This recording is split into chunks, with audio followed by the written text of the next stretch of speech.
Hello, everyone, and thank you for tuning in to another episode of Oopscast. This is your host, Grant Ryan, And your host, Kishan Desai.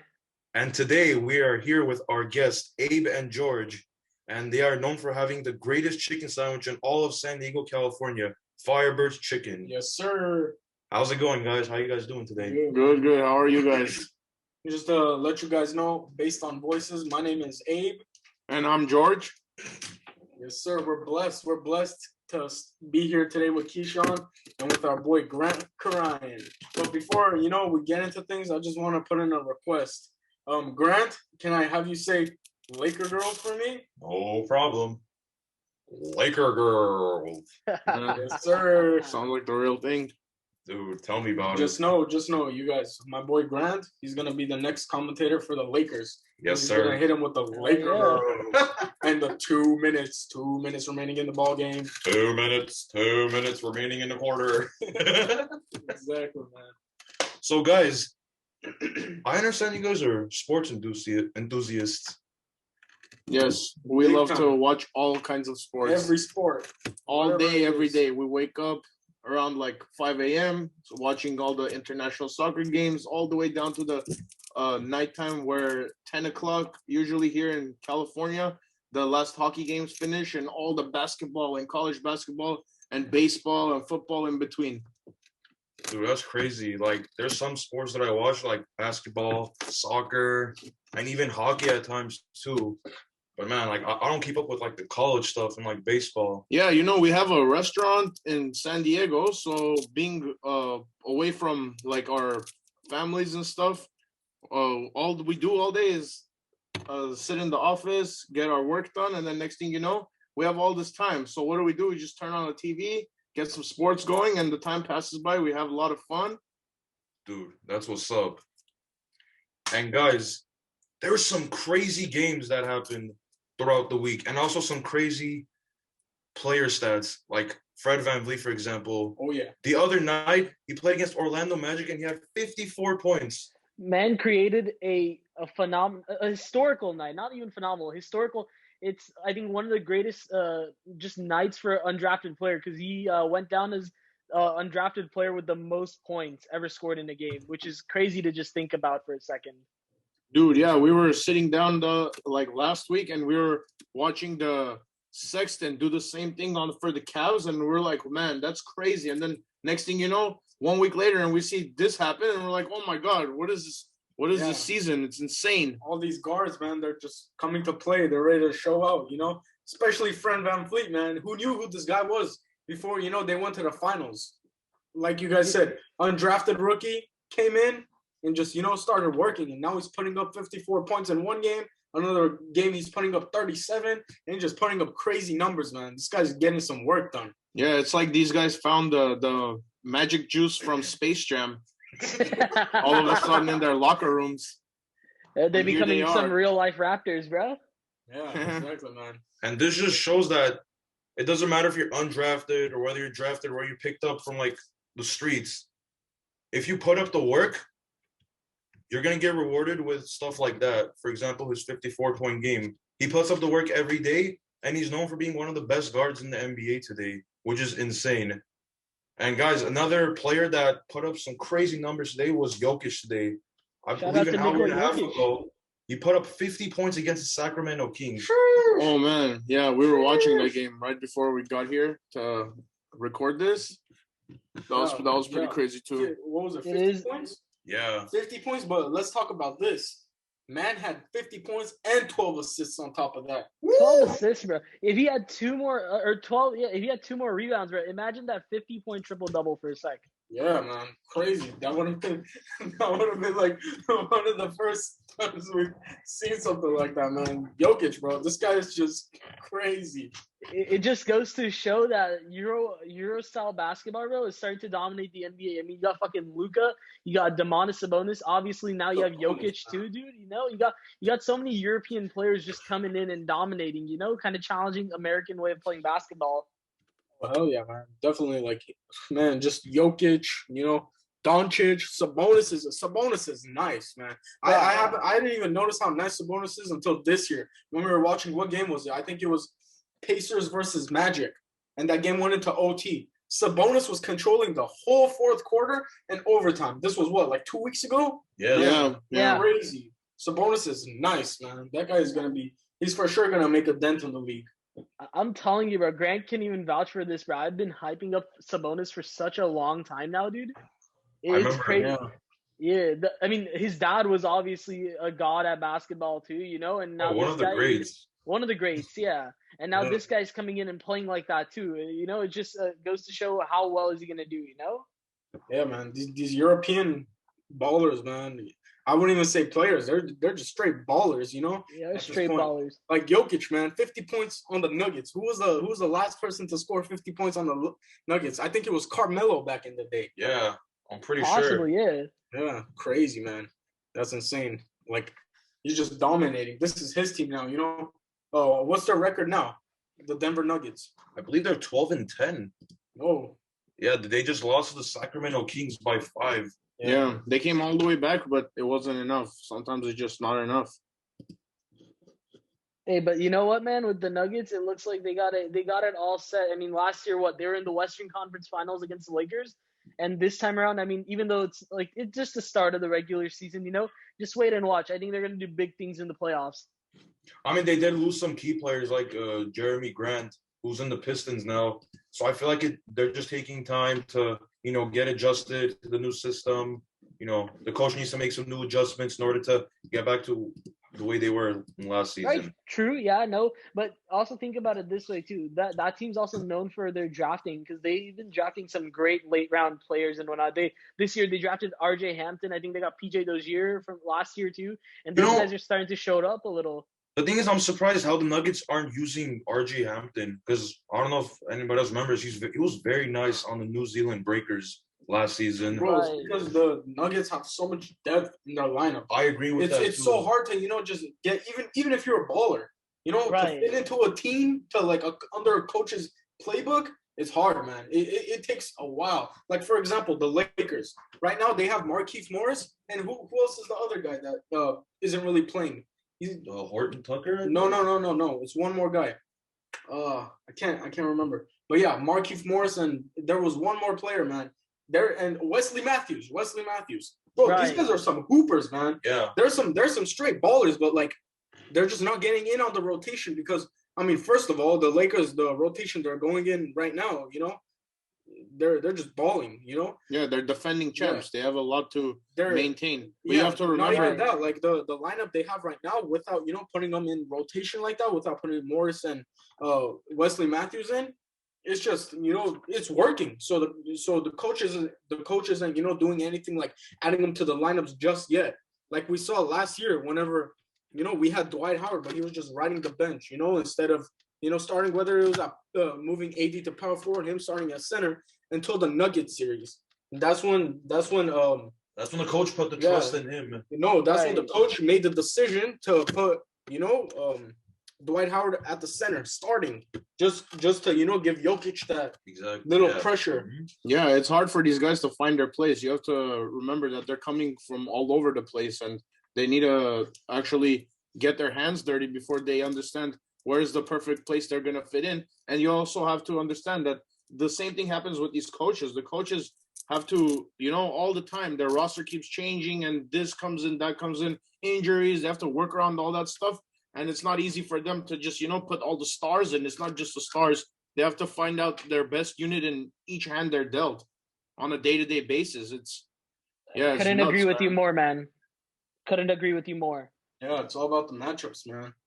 Did you guys watch the matchup last night, the Clippers versus the Celtics? Oh, dude, yeah. Great game, back and forth. Bro, yeah. We watched a lot of Celtics and Clippers. Yeah. Dude, it's crazy to think, even with the Celtics not having Jaylen Brown, last night they still kicked the Clippers' ass, which was insane. And just to prove that Tatum is one of the best basketball players and how much of a great leader he is also for this team. Not just that, though, dude. Kemba, we got Cardiac Kemba yesterday, too. Yeah, we got Kemba back. Bro, yeah. And he synced the final shot, too, bro, which was crazy, Yeah, man. The Clippers have been kind of slacking lately. They've been always slacking. They don't. It's because we got Pandemic P. Pandemic P. He was out yesterday, I think. No. Yes, Yeah, he was out, exactly. Yeah. But I mean, shit, he was out, but so was Brown. Yeah. Right. True. No, man. Dude, I always mention this on every episode. I'm gonna keep mentioning again. They don't even have one banner. Literally, Taylor Swift has way more banners than the damn Clippers. Bro, Bruh. the Clippers need to bounce from LA ASAP. Straight up. This is Laker Nation, man. This is Laker Hashtag- town. Laker girls. Laker girls. They don't say Clipper girls. They say Laker girls. Yeah, freaking Clippers. Bro, So they gotta hashtag take them move to like fucking San Diego or Seattle. something. They gotta bounce out of LA. Yeah, they gotta take them to Fresno where they belong, where no one wants them. Bro, Fresno. Shout out to Hopsep. Yes, Yeah. sir. Host my Seb. dog, man. That's my boy right Fresno there. State Bulldogs. Woo. Yeah. And guys, speaking of another crazy game, how about the Nets and Nets and Raptors yesterday? Right. Dude, KD was like not available, and then he became available, played for like the first half, and then they took him out again. Yeah, I think something's going on with his The COVID situation. like the COVID testing and stuff. Because you have to remember, there's no bubble. If they started the season without a bubble, but a couple months ago we were doing the championship and they were all in the bubble. So it's I was wondering how we were keeping an eye how this is going to transition. We're seeing in a lot of different sports how the lack of the bubble is causing dysfunction for the season as a whole. For example, like right now we're having these testing issues and KD had to be pulled out of the game. And then you look at hockey, Canada does not let, because Canada in hockey it's the NHL, but they have about 5 or 6 Canadian teams as well. Right now, Canada is not letting any team from the U.S. travel over there, and vice versa. They're only playing Canadian teams are just playing each other. And I believe the Canadian government did not allow the Raptors to host any home games. in Yeah. Toronto, That's why they're playing in Tampa Bay.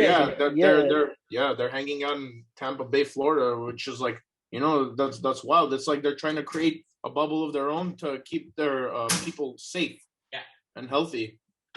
Yeah, but that must be a it challenge. does show in that itself. the Canadian government does want to make sure that their people are safe and that no one really gets in contact with the virus. That's Yeah, not but- wrong, honestly. There's nothing wrong with that. I get that. Yeah. Of course, yeah, because like you never know. This is we're still in like what are we like maybe 15 games in the season. Well, Right. There's the whole season still ahead of us with all these sports. Like it just gets off the gets on a rocky road, and then next thing you know, it just tumbles, and who knows which sports will actually even get to finish the season out. And then for those sports that haven't even started yet, yeah, it's gonna be a tough one. We're definitely keeping an eye on how this is all gonna roll out. Definitely. And on top of that, you don't know what these players are going to do or where they're going to go. Because, sometimes these players like end up going to the strip club or something, Yeah. And, You're literally- James Harden. James Harden. Bro, this guy goes to the strip club, comes back. You do not know if he has COVID or what other shit he caught on his own, So you got to be better safe than sorry. Yeah, you have to remember, at the end of the day, everyone's human, Like these guys are trying to get out too. It's not just like they're there to work for anyone just all the time. They need to have their own life, and it's difficult to cope with all that and keep up with the pandemic and everything. Right. Now, speaking of humans, bro, let's talk about something inhumane. LeBron's been on a tear, obviously, this season, trying to prove something. And Grant, tell us, he broke Wilt Chamberlain's record, right? Yes, LeBron James passed one of the all-time greats, Wilt Chamberlain, for third on NBA's all-time made field goal list, which is insane to think that one of the greats would accomplish something like this. Bro, we've been watching LeBron. LeBron is just crazy because you think, this guy, he has to stop somewhere, but no, this guy just keeps getting better and better. It's like what's happening right now with Tom Brady and Exactly. in Tampa Bay. Like this guy goes to Tampa Bay away from his dad Belichick, and then and then what happens? Like during the season, these guys are playing the Saints and they fall to the Saints. He throws like 3 or 4 interceptions. They score like no more than 10 points or something. That game. Yeah, but bro, this guy in the playoffs is a completely different beast, and that's what we see that same thing in LeBron as we see in the playoffs. Tom Brady, like LeBron, you think this guy's done, but next thing you see is like this guy's doing plays like he can change any game where like he can turn it around single-handedly. Oh yeah, definitely, man. He's statistically. I mean, obviously, like when you get to the GOAT debate, like obviously MJ, LeBron. Statistically, LeBron is by far the better player. Like when you look at it, because MJ and LeBron's stats, LeBron is way farther ahead than MJ is when it comes to pure stats. Now, if LeBron can win like 2 or 3 more championships, he's gonna be a GOAT. He's gonna be straight up the GOAT. Like no other question. He's just like a dynamic player. It's like these debates whether who's better and who's better and who does more and this and that, like that stuff, like it's about the likability they have when you're watching them. And you can never watch a game in your life, but when you watch this guy play, you're like, all right, now I understand what basketball is truly about, or whatever sport, like, yeah. Right. Couldn't agree more, man. And it comes to think of it, when you look at it, except for KD, like when a player is villainized, usually there's like a good reason, like, maybe that guy's like that good that he's being villainized. Like in KD's case, it was an exception because he joined a team that was 73-9 before without having him, Like in LeBron's case, he was so hated when he went to Miami, but still he brought that team 2 championships when he went back to Cleveland, bro. Having a very, like, compared to that 73-9 Warriors team, bro, LeBron was underhand, but he still pulled out a 7-game series and won Cleveland a championship. And even in the bubble now with LA, it's still a great championship with LA. Like he's proving time in and time out why this guy is great, why he is supposed to be the GOAT. Literally, as he gets older, like he becomes just a better player. And because the thing is, when players get older, like they decline, their stats get worse, everything drops. They peak. Yeah, that's natural. Every human, like the more you do something, eventually you peak, and then you start the decline, and then it's retirement. But that's like what we're trying to say, man. This guy, unbelievable. The way this guy moves for where he's at, it really shows. Like he spends like over $1 million on his body a year. Like it totally shows. It totally shows. We don't even need to see any receipts. Agreed. Hey, he's gonna be out in Space Jam, obviously. See, like MJ had his MJ secret juice. LeBron probably has his own secret juice too. Yeah, he probably has some. Yeah, we can't wait for that movie to come out. It's coming out in like the next month or so. I believe June or July. Oh, June or July. Yeah, it's gonna be on HBO Max, I heard. Let's see if it's gonna be the Monstars. Hey, speaking of GOATs, though, obviously we mentioned MJ here. Bradley Beal broke a record as well, man. Grant, tell us. Bradley Beal passed Michael Jordan for the longest streak of 25-point games to start off the season since 1976 and 1977. And that's insane to think that Bradley Beal would do something like that. See, what's the sad part about that, though? He plays for a shitty team. He plays for a shitbox, yeah. Like he's got nothing to show for what he's doing right now, So like, he, as great as he is, bro, it sucks that he's playing in fucking Washington. Dude, like, I don't understand. Like, I just don't get him. Like, I understand he's a very loyal person, and I respect that a lot. But dude, you should go after another team, get some rings, ask for a trade. You've done all you can for this team. Nothing's working out. Hashtag trade Bradley Beal to the Nuggets. Man, that guy needs to be freed from that team. Oh, man. Dude, I couldn't agree more. I couldn't agree more on that, man. Abe, George, what do you guys think? Man, yeah. I don't know, to be honest. This is a tricky one because, man, Bradley Beal is putting up what is he shooting, like 45% field goal? Mm-hmm. Sheesh. That means, like, literally any shot he takes, 50% chance of it going in, baby. Look at that field goal percentage. But look, Bradley Beal, man, I could see him working nice on the Mavs. The Mavs, him and Doncic together? Yeah, him, Doncic, and Kristaps. I think that, man, because the Mavericks need one more piece, man. But what are they going to trade for Bradley Beal? Because he's obviously one of the more prolific players in the league today. Yeah, and I don't know if the Mavs could be able to even trade him unless they give up like 5 or 7 first-round picks. Yeah, exactly. I mean, less of a trade, more down the line. Free agency comes and he's out of there, Because, dude, honestly, we've been watching a lot of these games, and it's just like, whoa, what the hell is going on? Like, these guys are straight up, like, getting so mad, like the Wizards with Westbrook and that whole Nets game before when they were down. The Wizards and Nets, bro. All I was looking at was Bradley Beal shaking his head. I kept seeing that, shaking his head, shaking his head, shaking his head until the last moment. Then we saw the Wizards could low key be pretty nice if they tried. Right. Westbrook and Beal together. And the little additions on the team as well, they could be nice, man. They took down the fully healthy, fully equipped fully Nets loaded team. Nets. Yeah, with James Harden, Irving, and they just smashed them in that last minute. Smashed. Yeah, it's I don't agree unfortunate. more. It's unfortunate the team, like when the team energy isn't there, and you start like feeling that, and it just weighs down on everyone and it brings everyone down together. It doesn't just bring one or two people down, and every player gets a different level of down, from that. So what happens is like what we were talking about before, how all these players, they have to find their place. It's just unfortunate that sometimes some players just don't, and they're just waiting to leave. They need to go somewhere else to see where they could blossom and become their true potential player. Yeah, because all honesty, man, just that game I saw with the Wizards playing against the Nets and how they were playing together, dude. If maybe it can work out with them staying together, Westbrook and Beal. All they need is some additions, man. They got the rookie Rui coming, being stronger, or Denny Avila. Yeah. Denny, dude. That Denny, was yeah. a promising player coming out of Israel. Yeah. And I believe if they can develop him and keep Beal and Westbrook Yeah. for maybe another 2 or 3 years, who knows? Yeah, man. They might be deadly. They just need to start adding some additions because, bro, Thomas Bryant, like when I remember him on the Lakers, he was like pretty weak.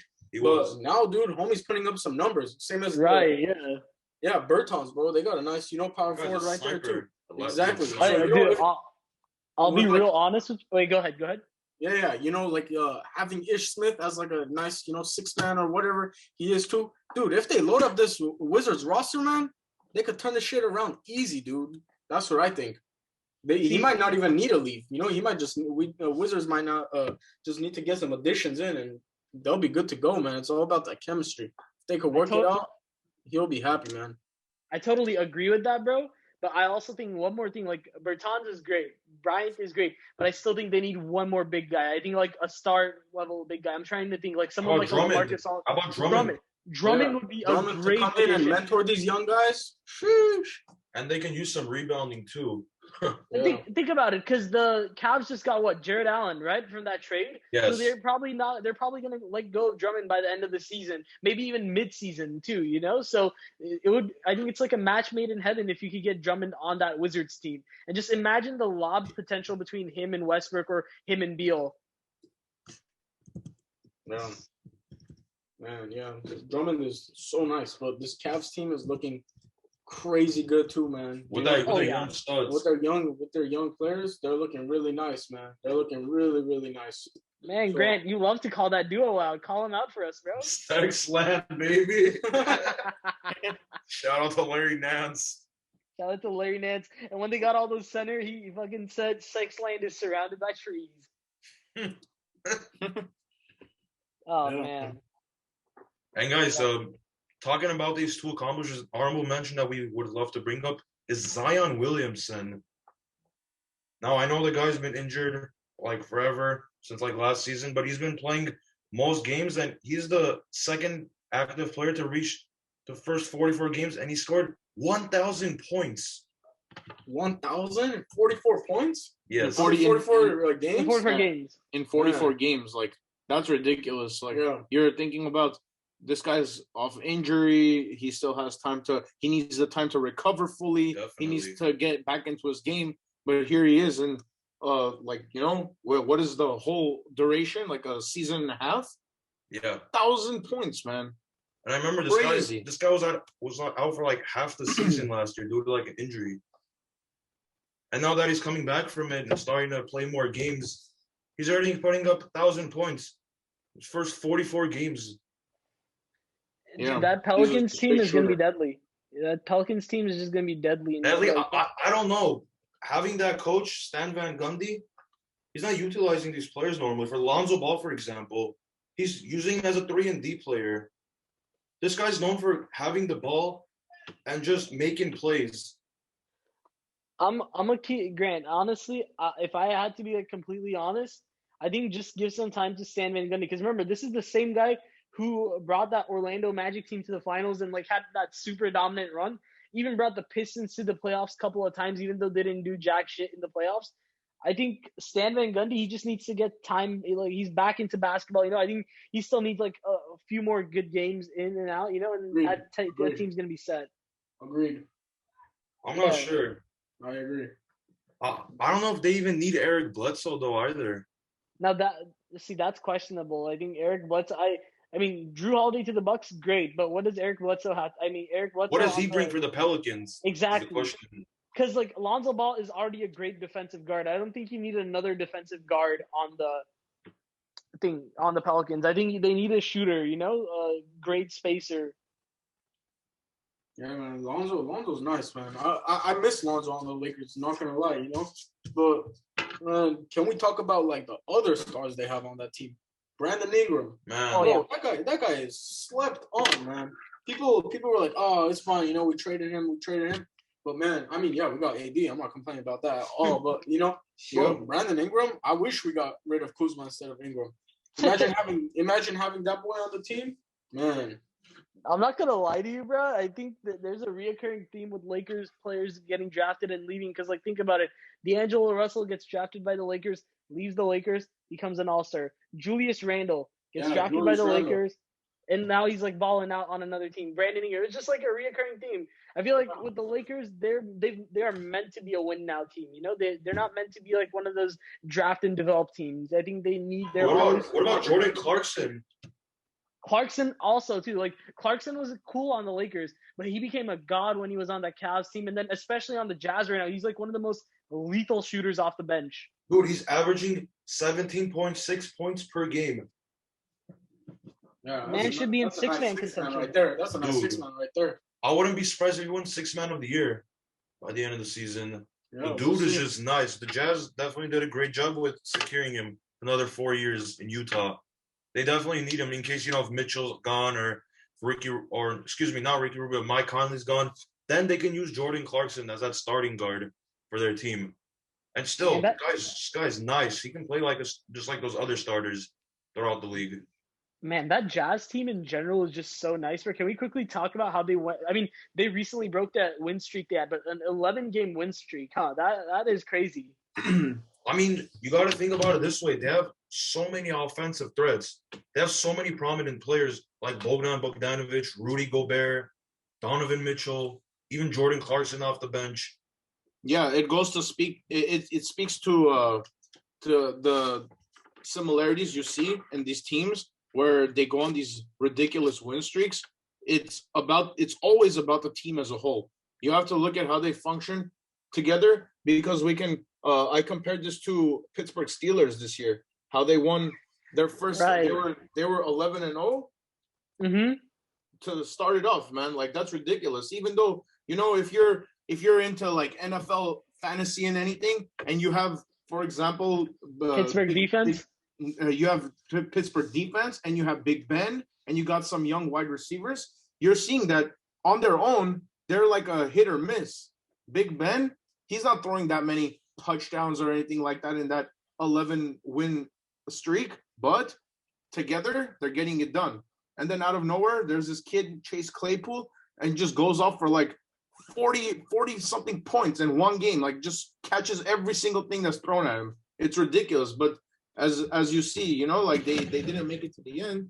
But when they were winning, it was about the team as a whole. Bro. The reason they didn't make it to the end is because Juju Smith got hit with a Corvette. Yeah, he was dancing too early. Came back and lost to Cincinnati. Hey, bro, the Browns is the Browns. Yeah, for real. Yeah, they kicked their ass. Dude, I mean, to be fair. Browns were slept on this season. I don't know how they, got to where they were, freaking, like, literally, they made it to the playoffs, but they I saw them going a little bit further than what they did. I don't know what it was, whether it was coaching or the leadership or whatever, but, man, Baker, took them far this year. Yeah. And I can see him really doing good next year, too, because, man, they got some key players on that team. And their defense is nice. And they didn't even have a bell the whole time. Exactly. They had two hit That runners, run Chubb game, and bro. Kareem That Hunt. run game. Oh yeah, the run game. It was like a double pump shotgun. Kareem Hunt and Nick Chubb. Uh-huh. Those Oh, guys yeah. get it in like no problem. Jumping over players like 6 feet high. Man, that was crazy sight to see. It is crazy. And because you guys mentioned the coach, I really want to just quickly say right now I got a notification that Kevin Stefanski, the coach for the Browns, won Coach of the Year this year. Wow. Yeah. Congrats to Yeah. him. Yeah, Congrats to him. deserved.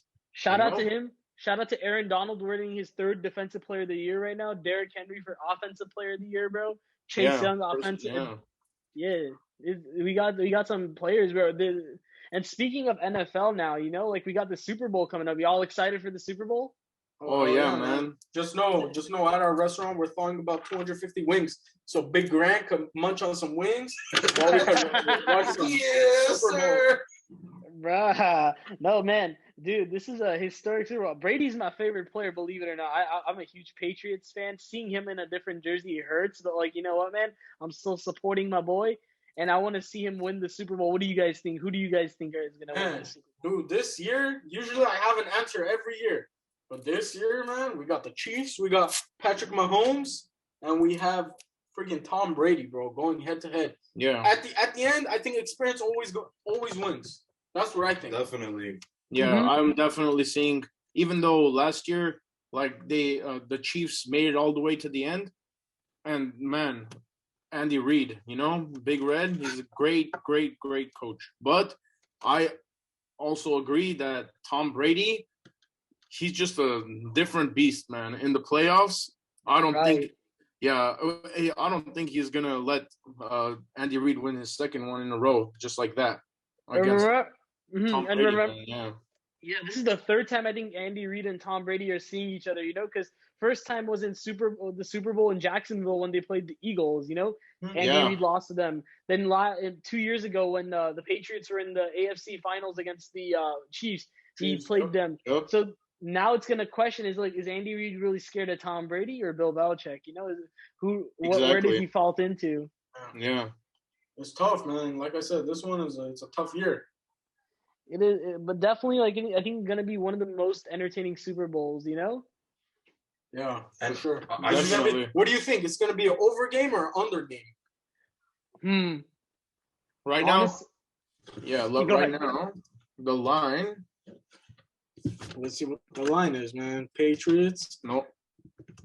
Oh no. Man, not even Patriots, man. Bucks, Buccaneers, bro. Crazy, man. Crazy. Yeah, the line has to be like 53 minimum. Let me see what it is. Line. Let's see. No, it doesn't even say. They not even have 56 is the line. Wow. I think it's going under because everyone is gonna bet the over. I think it's going under. And always remember, guys, if you guys are betting, tails never fails. Just a heads up. Yeah, man. Under 56, I don't know. With Tom Brady throwing his bombs and like Travis Kelce on the other side, like he can run it, he can catch it. I think it's going over. Bro, that in itself too is a great matchup right there. Travis Kelce versus Rob Gronkowski. I mean, Gronk is not like the same player he once was, but still, man, that matchup holds like some value to it. Yeah, and Brady and Gronk as a duo, like that's a tough duo to go up. But who else, who better than Mahomes and Kelce to go up against Brady and Gronk? Like it's gonna be an insane Super Bowl. Like very highly anticipated. It's gonna be a nice game. Right. No, both teams offensively are there. Defensively, I think the Chiefs are super questionable. I'm just gonna say, I think Honey Badger alone can't pull it all together. Man, the Chiefs need their secret weapon. They need Jackson Mahomes. Jackson Mahomes? Yeah. Mahomes gonna be dancing on that damn field. Bro, he's gonna be Juju Smith-Schuster too. Yeah, he's gonna hit the Corvette. Oh man! But with that said, guys, is there anything else you want to mention? Nothing else. I just want to quickly send my thoughts and prayers to Andy Reid. His son has been involved in a car crash recently, and he's been in the hospital for about a couple nights now, and he's in life-threatening conditions right now. There's a 5-year-old child who was also involved too. that little child's also in a life-threatening condition. So we Man, wanna that's send them crazy. thoughts and prayers. That's a That- conspiracy theory waiting to happen, though. That's crazy Man. that happens like, right before this game's about to happen. And man, you can only imagine what's on his plate right now. What Andy Reid's going through right now. Mhm. Yeah, good luck to those guys. And good luck to everyone else tomorrow. Yeah, man. Prayers up. With the Prayers Super up, Bowl, man. man. Yeah, It's crazy. Yeah. Very sad. Very sad. But no, man. With that said, guys, it has been a fun episode. Abraham, George, thank you guys for showing up on Oopscast today. We enjoyed recording this with you guys. For you audience out there, man, make sure to give this episode a like and a comment down below. Subscribe to the channel, man. And if you guys are living in the San Diego area, make sure to hit up Firebirds, man. Gonna be one of the best chicken. And if I'm in San Diego, I'm gonna be hitting it up too. All right, guys. Yes, With that sir. said, Yes, sir. hell yeah, Guys, make sure to Absolutely. follow them on Instagram. Firebirds Chicken on Yeah. Instagram. All the They socials post will be down in the the best description. Chicken pictures. It's amazing. Just follow their IG. You guys can even DM them. They'll give you more information about their menu and about their history and so what. And if the chicken pictures look great, I'm sure it's even tastier in person. So Oh, yeah. Oh man, We could ask my boy Grant. I had some Yeah. sliders Oh yeah. and some fire fries, Mm. Oh, and man. it was the Just best. know I've been eating it for 2 years already, and I still ate it today. That says something about the chicken. It looks too good to eat, but it tastes even better. Yes, sir. Yes, sir. Yeah. All right, guys. With that said, this is Kishan Desai and Grant Carine. Abe and George. out. Yeah.